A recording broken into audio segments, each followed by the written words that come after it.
Welcome back, ladies and gentlemen, to the WCG 2019 Xi'an Hearthstone semifinals. Rapid with Dr. J, and we're bringing it back for our second semifinals of the day.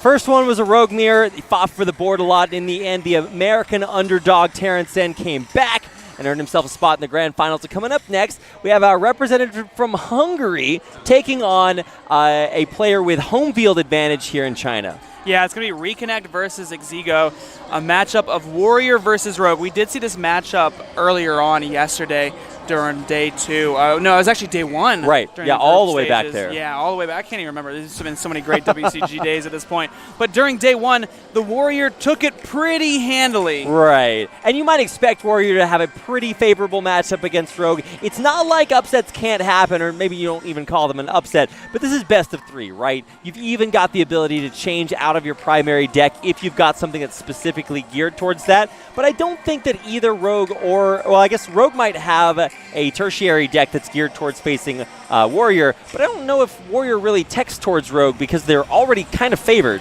Yeah, so what ends up happening is it's really important for Rogue to get on the board during that first matchup. If they can overcome that kind of negative matchup and get the win early, that's when they then go into their secondary or tertiary deck to then be hopefully a little bit closer to 50-50, if not favorable.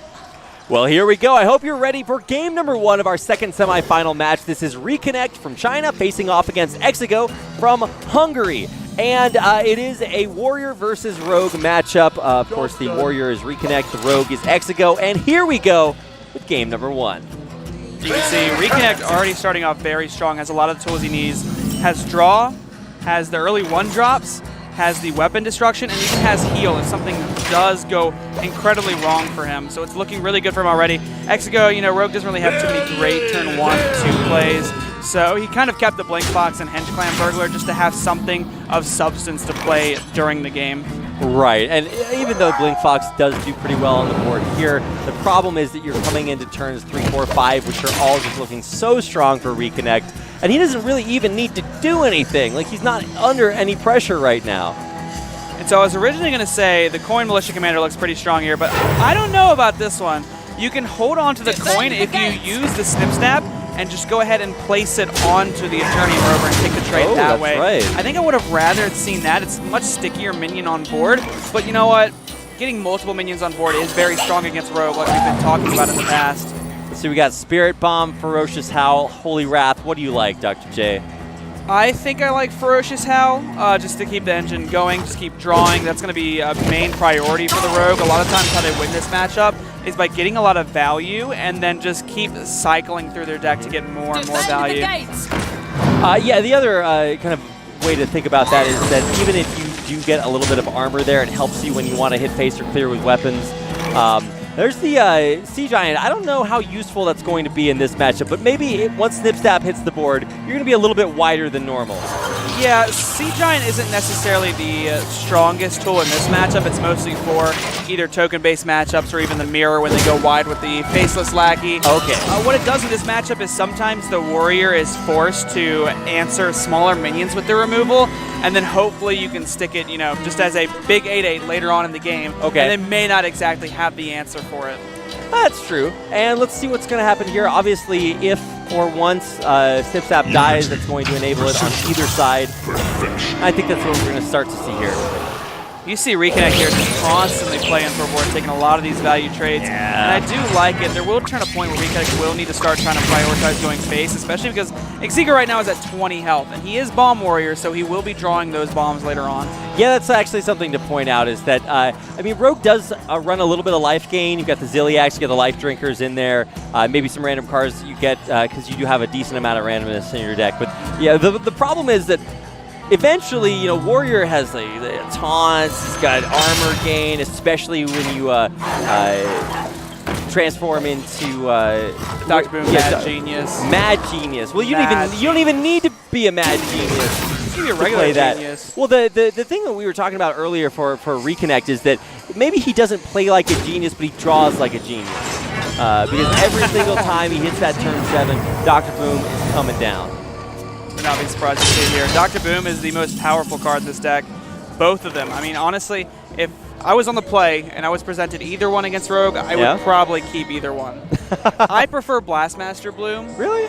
Just because playing the minion alongside at least 2 to 4 Boombots is how you really capitalize on Rogue. You've already shuffled the bombs in the deck. Rogue had to fight for the early game board, and then you just kind of slam that minion. I mean, it's always good when you do it the other way around, too, because the Boombats out of charge. You can use them instantly. Oh, man. But now we are starting to see those Sip-Sap turns. Obviously, you don't want to stack them up too big, but once these pop, that could actually set up not a terrible opportunity for Exigo to put down that Mountain Giant. If he can. I mean, we're already down to 17 health here. Yeah, it's not looking too great for Exigo right now. I mean, he's got a little bit of value. He has to find a way to turn the corner. The most he can do right now is either get some value out of Spirit of the Shark plus a Hench Clan Burglar. He can heal up quite a bit if he does do the Spirit of the Shark Life Drinker.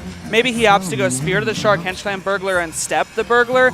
I don't think he's getting there on burn. Reconnect is currently at 32 life, and Exigo does not have the kind of burn to get him there.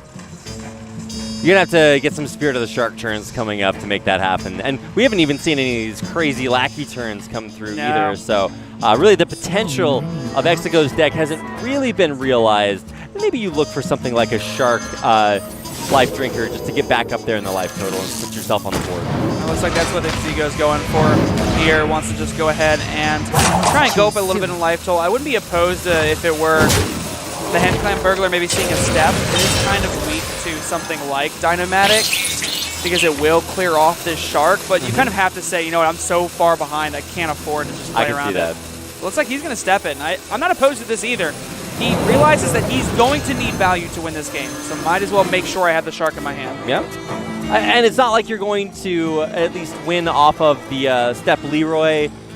You're theoretically going to be facing off against the warrior that's pretty much always at a high health total, just because of how much you have to fight for the board against Bomb Warrior. So, I don't know. I'm liking the potential that Exigo has, especially now that maybe the Sea Giant's more playable. He definitely has a low cost Shark Life Drinker follow-up. And hey, there's the Cable Rat. This turn could be pretty powerful. You probably want to start off with a Cable Rat. Maybe you hit some Faceless Lackeys. Maybe then you can play the Faceless Lackeys, get a free Giant down, then go with Edwin Van Cleef. That was a possibility this turn. It looks like he prioritizes going for the Edwin Van Cleef, I think, this turn. But there still is a possibility just to play the Sea Giant instead of the Edwin Van Cleef. But, I mean, Edwin with Spirit of the Shark is so tempting not to do. Oh, of course. This is going to be a massive Edwin. Like, oh, he's actually going for Sea Giant instead. Yeah, it looks like he's not going for that route. I also like playing the Ethereal Lackey this turn, too. The reason being is you know your opponent probably answers this Shark, and you know you need value. So if you know you need value, you may need to play it now so that you get 2 spells rather than 1. So what do you do in this situation? I mean, obviously there's a lot of different opportunities. You can go for, well, I guess you probably, Sap on the Rover, not terrible. Yeah, Sea Sap Giant on the Rover is not bad. Potentially just Hero Power down one of the 1/1s. Sea Giant, I think, is a little... trying to think of the word here, just a little ambitious. Okay. Just because you know your opponent probably will have a strong answer, especially when the turning rover, they can just kind of trade that in, get a couple warpaths going, and that does not look good for you. Well, let's see. There's still the Dynomatics in hand, and you guys a way to maybe look to clear that. I mean, I think Warpath sounds okay to me if you really want to get rid of that Shark. Warpath sounds pretty good to me. I definitely want to get rid of the Shark. Shark is one of the most threatening tools for Rogue in this matchup, as it does give them a lot of value. So anytime you can kind of clear it up, I would. And the Warpath means that your Acolyte is going to be drawing cards as well. Do you trade Acolyte first so you don't draw too many cards?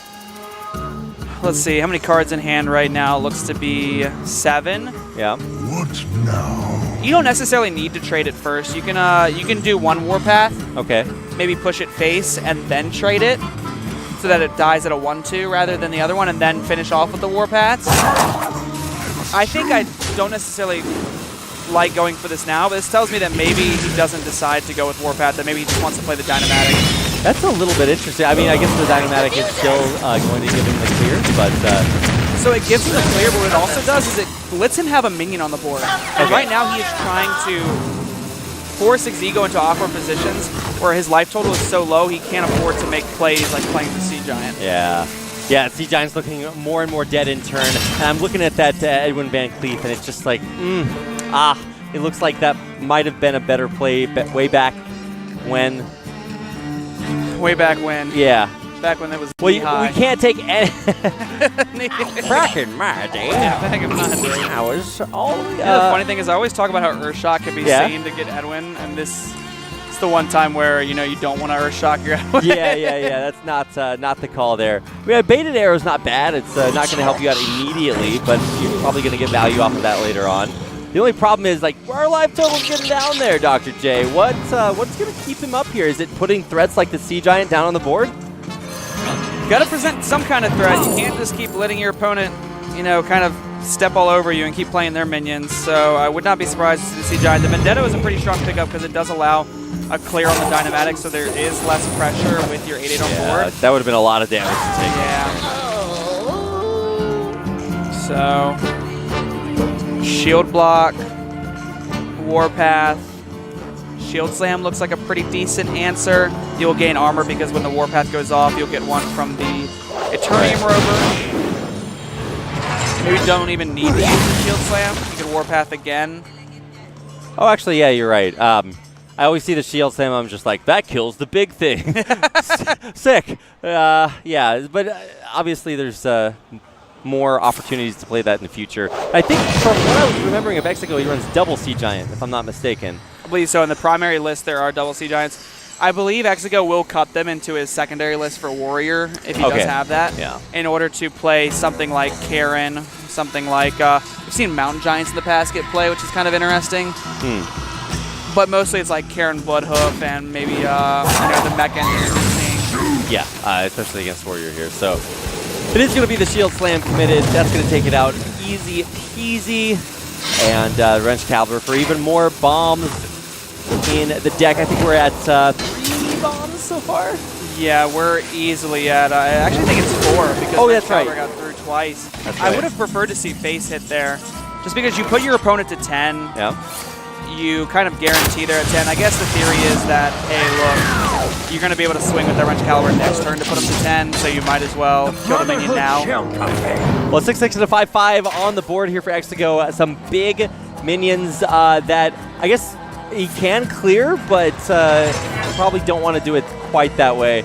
Let's find out what we get off the draw. I guess it's Omega Assembly. That doesn't help to clear, and I'm kind of confused. I mean, the Warpath might have been an option, but I guess Reconnect's not in any hurry. Yeah, I think I would have preferred Reconnect to actually really respect these minions. Yeah. Because the way Reconnect loses right now, especially with, I believe, 5 bombs coming up this turn, going to be put into the deck, is by getting cheesed out by, Exigo having something like Leroy Step and you taking the damage from these minions. However, what an Omega Assembly. You hate to see him do it to him. Okay, my dude, we get it, okay? You're good at this game. You played your fair share of Hearthstone. Wow, what a draw. Alpha kind of digging for it a little bit. Just go for the draw, get the Omega Assembly, go for the draw again, get the Devastator. I mean, it's a non-zero chance that you get the Devastator, so I guess you can kind of play into that.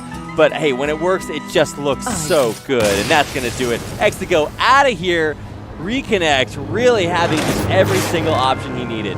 Yeah, so this is it was a pretty important game for Exigo to try and win that one, because if he does win it, he's off to a pretty good start, because he'll be the one essentially side decking, or he'll be the one switching his list, whereas Reconnect will probably just stick with the same list.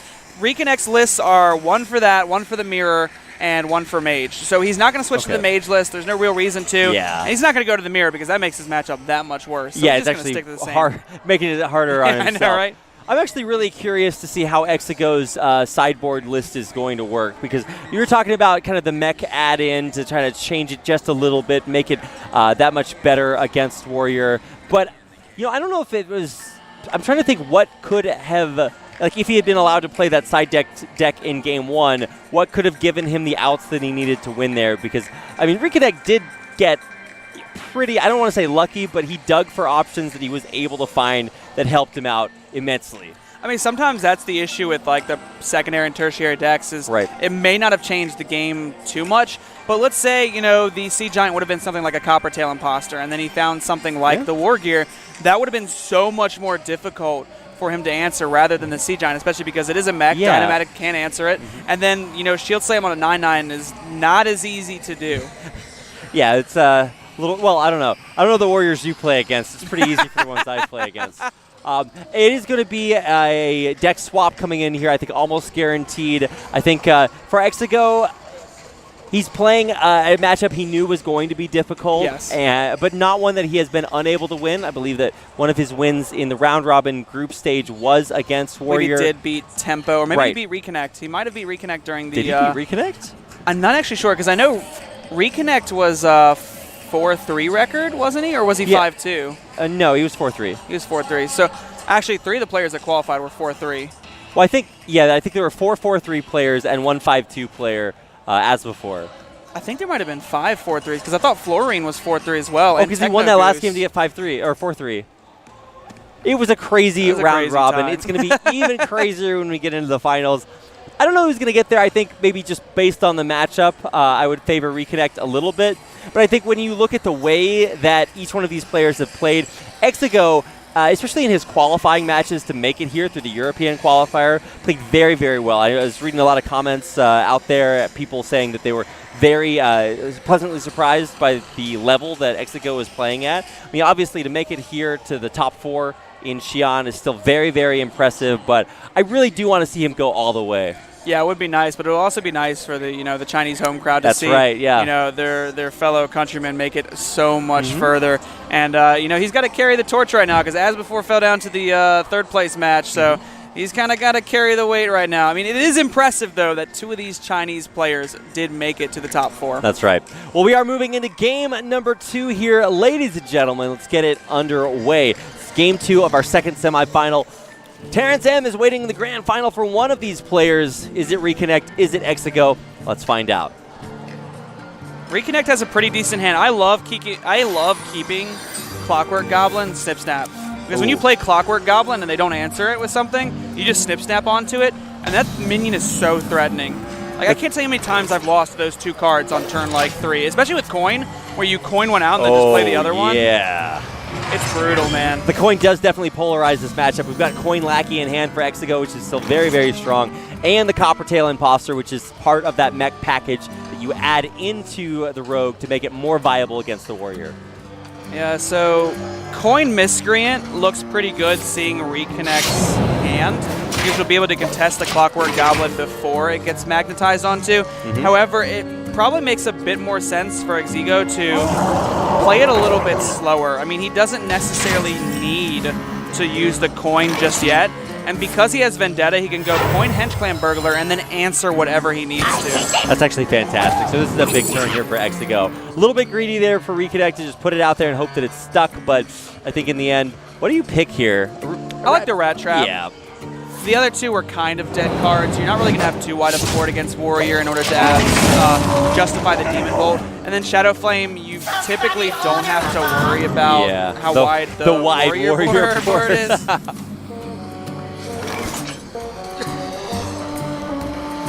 Might be a Coppertail Imposter turn. Just get that down there, stick it. And, I mean, maybe it sacrifices your Hench Can Bugler. No, you're a Hench Clan. That card has a new name every other day. I'm so spoonerific today. I just can't help myself. I like trading there as well. Okay, well, why the trade instead of just going The trade face? just denies any kind of magnetic effects, so if they did have Snip Snap, they could Snip Snap value trade, or they could Ziliax bump, and Ziliax is going to be harder to get through with this Coppertail Imposter than it would be if you just kind of like let the Ziliax or Snip Snap be by itself. Yeah, it sucks to lose to that exactly. And maybe it feels bad to play the Omega Devastator, but I mean you're gonna get more of those later on anyway. Oh, this is such a clean turn. Vendetta swing, Ziliax swing face. Ooh. That is a very powerful turn. And unless you discover a sap for Reconnect, you're not going to be able to deal with that one very, very well. What a monster! And this is exactly picture perfect the reason that you go for this deck tech, you swap it over the specialist format, coming in clutch for Exigo. Yeah, this is where you see Rogue has a chance now. Yep. You see the Coppertail Imposter has been coming in so clutch here. I mean, all it takes is like another war here, and Reconnect can just be so far behind, especially because this minion is going to get in 14 damage. Yeah, it's going to get in for more damage. He wasn't even able to use anything like, I guess he might have been able to execute, but he didn't have that one. He just Takes heals the bomb up the hit. bomb health anyways. Yeah, actually, the perfect turn to draw the bomb. So, wow, that's one less bomb in the deck for Reconnect if he hits that turn 7 boom next turn. And it also empowers Exigo to not only have that higher life total, he's going to be able to set up the rat trap if he wants to. Man, yeah, Exigo is just in a fantastic position. He is. However, on the other side, Reconnect does have access to Ziliax, so he will be able to heal up quite a bit. However, I do like the idea of this minion going face. There's no reason to kind of play around with the Snip Snaps on board. Yeah. See what Witchy Lackey gives us. The transformation into... Bellringer Sentry. Actually, he played the Hunter's Secret. Okay, never mind. The It doesn't Sentry, matter. yeah, the Sentry wouldn't have interacted with that. I'm just so Unless used he to... was teching in Rogue Secrets. Dun, dun, dun. Just FYI, there's no Rogue Secrets. No. He doesn't. No. No. No. Sorry, guys, if you were getting your hopes up there. I know. Someone Dr. J built it up. Someone was waiting for just the cheat death to come out, where you get the fake ice minion block. back. Yeah, or that one too. Which one? I think that's like something cloak. Yeah. Nobody plays it, so don't worry, Yeah, guys. yeah, don't worry about it. You're not missing out on anything. Even still, Exigo is in a fantastic spot. Some of the people in the stream probably just learned that there are Rogue Secrets now. They have Actually- to like go back to their collection. Right. The Rat Trap procs off of the Warpath, right? Like when It you will. do multiple Warpaths, and that really defeats the purpose of the Warpath because all of a sudden there's another big thing on the board you didn't clear with your Warpath. So we're starting to get towards those turns that I think things just keep looking like they're getting better and better for Exigo. The one thing Reconnect had to be careful about their last turn that I think he was a little bit careless on was he played the Ziliax and then just swung in with the Ziliax minion first rather than... no, actually, he swung in with one of the Snip Snaps first. Never mind. Yes. You have to be very conscious of whether it's Freezing Trap because it's just a Hunter's that's true. Secret. I mean, we can see that it is Rat Trap, which will come in handy later on when, multiple Warpaths come out. But in Reconnect's position, you have to be conscious of all of them. Let's see how the best way to clear this. Obviously, you don't want to give your opponent any more life, so the SI7 is a perfect way to clear through that. You want to respect the board, but not too much, so face is the place for that last 3 damage. Rogue needs to hit face as much as possible in this matchup. You need to really kind of set the pace of saying, all right, I am going to kill you. Like, I'm not going to play around. I'm going to keep pushing damage. You can trade your minions into mine. I'm not going to afford to trade, especially after seeing a Ziliax. Like, you're not as worried about the magnetic mechanic onto one of these 1/1s. I can expect that. So right now, just testing for secrets, trying to figure out what that is. So he knows it's not Flame Trap or anything crazy like that. And so that does signify that it's okay to attack this turn. You're not going to get frozen. The attack face, I think, signals for misdirect as well, so he's checking for that. That's true, yeah. So I believe the last one he has on his list is going to be Rat Trap. So I'm pretty sure he knows it's Rat Trap at this point. Yeah, because he tested for Snipe and all the other ones too. So All right, here's where we see what kind of gamer Exigo is. Are you a god gamer? Okay, this is where we find out. I mean, maybe Exigo doesn't even go for it. He just goes for Miscreant this turn because he still has another Shark. Yeah? He can go for Miscreant this turn, play one of the lackeys, and then Edwin Van Cleef. Oh, it's going to be so good. And I mean, we can look on the other side and see that basically only Brawl is going to answer a Giant Edwin. And sometimes Brawl doesn't answer it. Oh. Will it? I mean, they would be so choice to sit here like almost at the grand finals, moments away, and see Brawl not kill the Edwin here. 14. Oh, and Shark go face. I would love to see this. Do it. There we go, especially with how much damage he currently has in his hand. Yeah, I mean, there's lethal on board. But of course, the Brawl is going to have something to say about that. All right. Here we go. How good a gamer are you? Edwin always lives these. Reconnect might want. Oh my God. Oh, the last card. Oh. If they had swapped that, the Microbot dies, but Edwin lives. Reconnect needs to reconnect because he would have unplugged immediately. So the LF stands for looking for reconnect. What a beautiful moment there in Hearthstone history. I'm actually surprised the Edwin didn't live that. I feel like that's just like a standard rule. I saw the first, biggest minion lives Brawl. Of course. It doesn't make sense. How is the Microbot taking on a 14-14 Edwin? It's my Brawl versus my opponent's Brawl, you know? Yeah, the Brawl you're told not to worry about. Yeah. Nice meme. I mean, I feel bad looking at this hand for Exigo because you can set up such a gigantic Edwin again. He's going to go Shark just to get value off of these lackeys here, and maybe that gets him back, even though Reconnect did have a big swing there. There was actually quite a bit of damage. I mean, the Eviscerate. Oh my gosh, Bluegill Warrior as well. How much does that change? Does that actually set up lethal with Bluegill? You have 8 damage from the lackey and step. You have Sinister Strike, which is 3, and you have Eviscerate, which is 4, 7, 8. That's actually exact lethal. I'm pretty sure. Way. Are you kidding me? No, I'm actually pretty sure that's exact lethal. Get out of my, but he's roping. He's got to go for it. Does he have enough time to play all these cards? Oh my God, hold me, my heart. I can't handle it. He doesn't have enough time to play all the cards. He can't get lethal. He has to think about it too long. Oh my God, does he get the card down in time? He does, he got it. Holy moly. Going up against the rope, and he sees it at the last second. It doesn't get much closer than that. I'm hyperventilating over here. I can see you. I'm like, oh my God. I'm not in the safe space right now. Like, that was so dangerous. Like, first of all, we had to take our sweet time, like calculating making off sure that you lethal. wouldn't miss lethal off of that. And then the Bluegill adds a whole new wrench because you were off 2 damage. How did you get Bluegill? That's so insane. Like, I'm trying to think if there were any other options.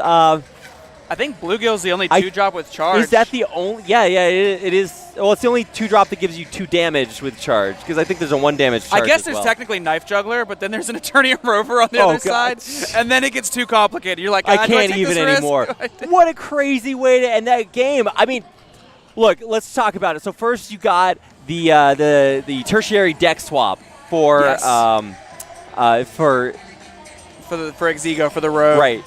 And then I'm thinking about the like all the other like random environments that we live in. We had several. What were the other like random effects that we had? Oh, the rat trap coming through that didn't like play into it at all. Could have been if the game had gone longer. It could have, but the game didn't go longer because we decided to end it early.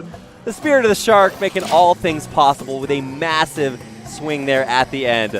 Oh my God, I've never seen like a last second moment like that. What a way for Exigo to come back in this series, 1 game away from advancing on to the grand finals. And that was such a good spot too to realize, hey look, let me counter my damage. I don't have lethal yet. Let me go ahead and make the other play. And as soon as he realized he didn't like commit to another play, he sat there, thought about it for a minute and said, wait a minute, now I have lethal. Well, here's that play you were talking about in our first game. So powerful. The rover into Snip Stab. Now you got a 3-6 with microbots behind it, tons of armor coming back your way. You ever play that game, Red Rover, send Snip Snap right over? Yeah. Like, oh my gosh, it's disgusting. And that is 6 mana do nothing. Wow. Well, I'm trying to think, is there a way that Exigo could gain armor? If you find the Hench Clan Burglar or another Blade Fox, you can find an armor card. But to get those 2 together and then finally play 6 mana, hopefully get like a 5-drop. That's not the combo you're looking for, you know? You don't dig to for that to stay alive. You're looking for like an Arcanite Reaper, something that goes face. You're looking for like even like a Grom, something just big. Well, nothing big here. It's just going to be armor for Reconnect, and Exigo is a very sad Blink Fox on the board. So you saw there, Exigo opted to swing, hoping that Reconnect would play, say, another minion. That way he can trade the Blink Fox in, backstab the other minion, and then use the SI7 agent in order to clean it up. If he did not swing last turn, he would have been able to swing this turn to clear it up, but he doesn't use the extra point on the dagger to clear up a 1-1, which is very important. That's actually really, you definitely have to do that chess thing where you're thinking 13 turns ahead there, or at least a couple. It does clear up the board. Obviously, the microbots are going to come down, but the big difference is that the opening play has been kind of neutralized. And this is where you kind of want to be with a rogue. I love that Exigo is like mousing over that heavy metal. It's just like, nope, there's actually no way to use that. Sorry. I guess you could play it and get a 0 mana minion, or a 0 armor minion, right? You get a Wisp. Yeah. If you really want to. Get that sick If you are wisp desperate enough action. to play a 6-mana Wisp, you can. I mean, No hey, one's going to stop you. if you're going down to fatigue, nothing versus nothing, it turns the tides. Oh, good point. That's all I'm trying to say. Does 1 mana actually outdeal the 2 armor over time? Like, I guess if probably you're not. both in fatigue, it will. Yeah, I guess it would depend on the fatigue at that point. Maybe, yeah. Probably not. And then there's always the chance There's that always you Dr. get- Boom hero power, like you're going to make it that far. Probably. I don't Maybe know. Dr. Boom gets burned somehow. We're living in a weird fantasy world over here. Well, in truth, some of these games have just been the strangest. So, oh man, let's see what we're getting off of this. Probably the Devastator. Yeah. The Devastator looked pretty good. There was also merit for the Simp Snap just to put it on the Microbot, make it a little bit more threatening. But the Devastator is just cleaner on curve, and Yep. it was a better body, essentially. That's right. He's been working out at the gym. Yeah. He's got that Summer Beach Devastator He bod. saved it best for last. And speaking of what we were talking about earlier, that's a pretty good minion to get off Faceless Yeah, Lackey. absolutely. Not only do you have Miscreants, but you've got more Witchy Lackeys behind this. This reminds me of the good old days. Snipe number 1 went down. Is this Zoo Rogue that we have here? I know, right? It might as well be. We've got so many rogue archetypes, it's just hard to pick. All right, where'd the juggle go? Juggle's pretty important. Oh, You did not want the juggle to go there. Not the place, for sure. He Yeah, does you- have one more juggle. You can also go Goblin Lackey onto the Kobold Lackey and hope that the juggle hits the 4/3. And then Okay. worst case scenario, you could also like Shadow Step if you're that worried. But I think the Shadow Step needs to be saved for the High Spare and Togwaggle. I think it is going to be the Goblin Lackey play. I think there's... I think you put it on the Faceless Lackey because you'd rather be able to Shadow Step the Kobold Lackey. Okay, it's a little risky. Oh, wow, he nails Pays it. off though. I mean, it sucks to lose that. That would actually have represented maybe 2-3 more damage coming up. It's kind of rare that it would survive, but I think he might have just kind of predicted it would have died. The reason you go for the Knife Juggler there on it, and I can see Ixigo's reason perfectly. What he's saying is, if I miss this juggle, I have to leave up the 2/1 and trade my 1/4 and a 2/1 in. I can't afford to do that. So I would rather risk that the juggle goes there and just sacrifice the Knife Juggler over Yeah. and clear off the entire board rather than saying I'm going to take a kind of a riskier play for no exact reason. 2 juggles were better for that, whereas if he goes for the other one, only 1 juggle is good. Wow. And you have to think through all of that offline. These guys are sitting not too far away from us. I mean, actually cast it from here. Just look at their... That's right. We just turn around and watch the beads of sweat. We'll just watch Reconnect stream. Like, we can only watch Reconnect side. Like, wow, didn't know he had rope cards on the other side. Nice. I mean, thankfully we have the omniscience to be able to see both sides, and right now it looks pretty good for Reconnect. I mean, I guess he could have. He always has the opportunity to just warpath through everything, so he just has options after options. Okay. The bombs are starting to come through, and he's sitting on the turn before turn 7, where he draws Dr. Boom every time. Yeah, I have noticed that from Reconnect. He didn't have it last game. But Ice Bear and Togwaggle is going to come in clutch. Wouldn't be surprised to see Wander Crown. That's typically the go-to. Would not be surprised also to see a step happen onto this Togwaggle just to guarantee that you have another access to another one of those powerful treasures. Now let's see, once we finish trading off this board, obviously Warpath is not going to be the option that it used to be, but I think we are starting to get towards those big, bad combo turns for Exigo. He's going to have 1, maybe even 2 Wondrous Wands to deal with. That means a lot of 0-mana cards. That means a lot of combo ability, a lot of damage. But is it enough damage? This is Warrior we're talking about. 34 health on the other side. Yeah, it still has quite a bit of health, but the one thing Rogue can do is if it gets a very powerful turn with the Wondrous Wand or something like that and makes a big Edwin, it can quickly turn 34 into 0. That's some complicated math to do, but I trust it. Unfortunately, Exigo Trust me, I'm a doctor. I knew we were going to find ourselves in we that had to set it up somewhere. situation sooner or later, yeah. Well, he doesn't go for the Togwaggle save. Unfortunately, that means Togwaggle's untimely demise. And, I mean, I guess Exigo's probably not too happy about taking 1 damage every turn from the card that he Especially when random. it puts you at 15, which is bomb increments. Oh, yeah, that's right. Bomb after bomb after bomb. Not the greatest right now. You shadow step it back to your hand so you stop taking damage. I mean, maybe. Nice. I've seen crazier. Now, why are we going big instead of going wide here for Exigo? So you want to go big against Warrior because it's already hard enough for them to deal with a mech. If you go wide, they could answer it with Warpath. Okay, so you want to make sure that it's a 4-6 rather than 2-2-3s in this matchup.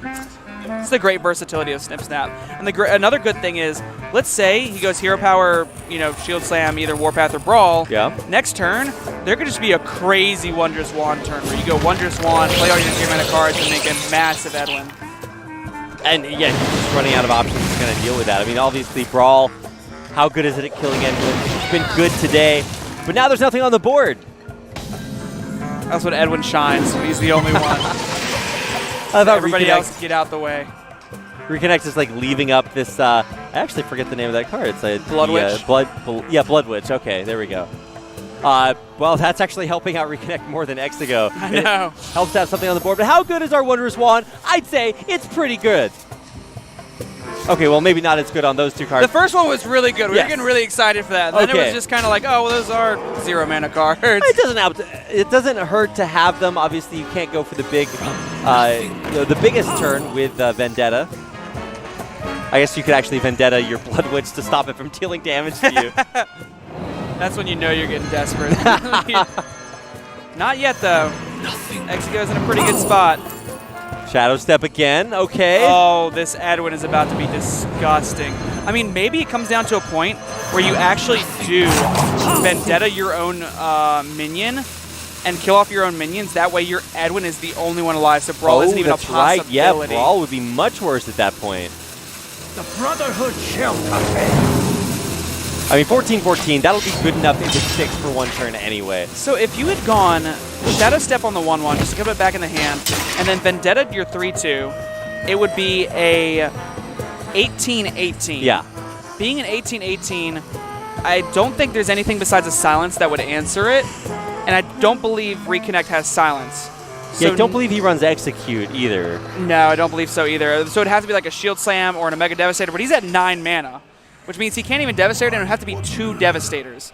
So oh god, yeah, you're right. If there was an 18-18, it would connect, damage next turn, and then you could potentially Leroy to finish the game on the following turn. So although it sounded crazy in our head, it may have been correct now, because if Brawl comes out here and either the 3-2 or the 1-1 lives, Exigo really doesn't have that much value. I mean, he can play a mech, he can go ahead and War Gear it. Hopefully that gets him there, but that gives Reconnect extra turns to draw more cards.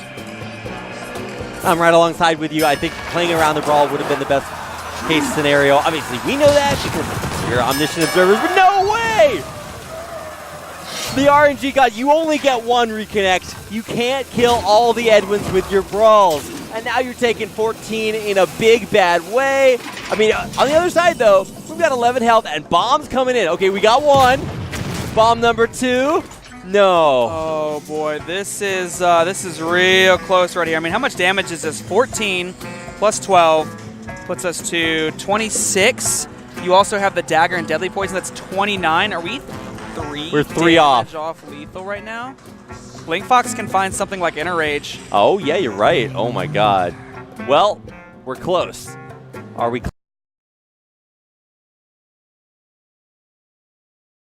Cards in hand? Because you can't afford to keep drawing bombs. Oh my god, no way! That's lethal. You did it! You know! He's at exactly 6 health. He's at exactly 6 health. How? Are you kidding me? A Blink Fox. How did you do that? I don't know how many outs there were out there, but not that one. Not like this, but it is. The 0-mana Leroy off the wand into the Mortal Strike play. How crazy is this series? Game 1, the craziest. Game 2, also quite crazy if I do say so. And then Game 3 just does it even more. That was actually insane. I mean, both times it was, Exigo looking at the situation saying, all right, I'm close to lethal. Let me play my other card first just to see what I get. He saw what he got, and then he went, wait a minute, that's just lethal. Twice in a row. What are you doing? What are you? I mean, the card is called Mortal Strike, right? So I dare say that's pretty darn mortal right there. What a way to do it. And I mean, he's at exactly 6 life, too. Like, 1 more, doesn't work. Sorry. There no were go. very few cards. I think maybe Kor'kron Elite could have done it. Okay. No, I actually don't think so, because it would have been 4 mana 4 damage, and you needed to not have enough mana to also fit the Deadly Poison in. That's right. So it needed to be like 3 mana 4 damage. Or but less, yeah. I don't think Warrior has that, unless it was like Wrench Caliber into him drawing the bomb. And I think that's the only way it could have gotten any crazier. Well, okay, so the Wrench Caliber, then you would have been able to Deadly Poison the Wrench Caliber. And I don't think you can Deadly Poison it either, because it's 4 mana. oh, that's right. So you wouldn't be able to play the Deadly Poison. Oh, my God. Okay, That so was the one card, I think, in the Warrior class that would have killed him that turn. if you guys know of any other outs for the way that game could have been won, you can tweet at Rapid Casting or at Dr. Jinkaninky. That's the craziest game you've ever seen. We're going to have a lot more Hearthstone coming up, but before we do, we've got to take a quick break, so don't go anywhere. There's more World Cyber Games 2019 from Xi'an, China coming up.